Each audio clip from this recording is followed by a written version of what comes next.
Update kasus pembunuh ibu dan anak di Subang. Kuasa hukum Yosef, Rohman Hidayat SH dengan terang-terangan meminta Muhammad Ramdhanu alias Danu dan Oknum Banpol segera ditetapkan menjadi tersangka.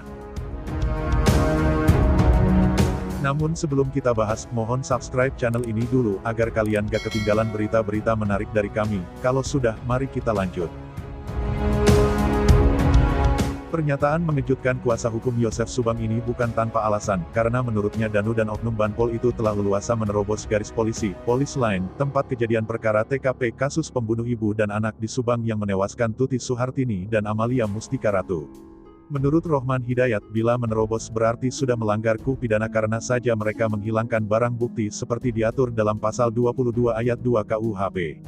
Kami meminta ketegasan dari Polres Subang untuk segera menetapkan Danu dan Oknum Banpol tersebut menjadi tersangka, ujar kuasa hukum Yosef Subang, Rohman Hidayat kepada Desjabar.com, Selasa tanggal 2 November tahun 2021 sore.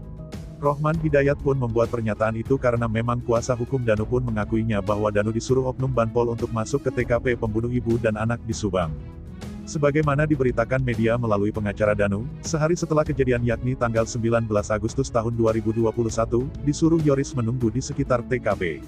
Tiba-tiba ada Oknum Banpol yang sehari-hari bertugas di Polsek Jalan Cagak menghampiri TKP dan Danu disuruh membersihkan bak mandi yang berada di rumah TKP. Bahkan sebagai bukti Danu sempat mengambil foto Oknum yang masuk ke TKP tersebut. Diduga Danu pun sebetulnya mengenal Oknum tersebut. Dan Oknum itu membuka pintu dengan kunci yang dibawanya. Menurut saya itu sudah melanggar KUHP. Saya sebagai kuasa hukum Pak Yosef minta Oknum Banpol dan Danu segera dijadikan tersangka karena menerobos garis polisi tanpa izin, ujar Rohman Hidayat. Rohman Hidayat beranggapan bisa saja Danu dan Oknum Banpol itu merusak barang bukti dan menghilangkan barang bukti. Pak Yosef saja selaku pemilik rumah tersebut dari awal di Police Line hingga sekarang sudah 2 bulan lebih tidak pernah masuk ke rumah tersebut.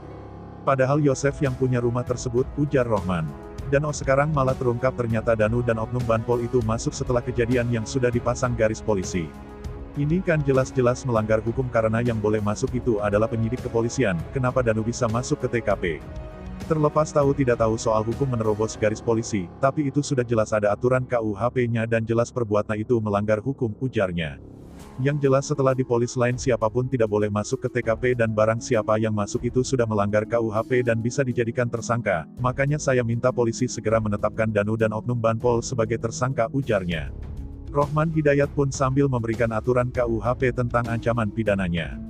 Dalam KUHP, pasal 221 ayat 1 angka 2 berbunyi, diancam dengan pidana penjara paling lama 9 bulan atau pidana denda paling banyak Rp4.500.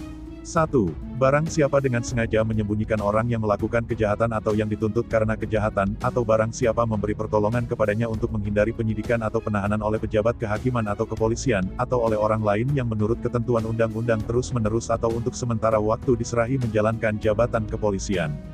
2. Barang siapa setelah dilakukan suatu kejahatan dan dengan maksud untuk menutupinya, atau untuk menghalang-halangi atau mempersukar penyidikan atau penuntutannya, menghancurkan, menghilangkan, menyembunyikan benda-benda terhadap mana atau dengan mana kejahatan dilakukan atau bekas-bekas kejahatan lainnya, atau menariknya dari pemeriksaan yang dilakukan oleh pejabat kehakiman atau kepolisian maupun oleh orang lain, yang menurut ketentuan undang-undang terus-menerus atau untuk sementara waktu diserahi menjalankan jabatan kepolisian.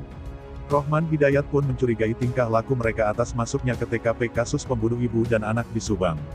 Kami bisa saja beranggapan patut diduga akan menghilangkan barang bukti, katanya. Gimana menurut kalian?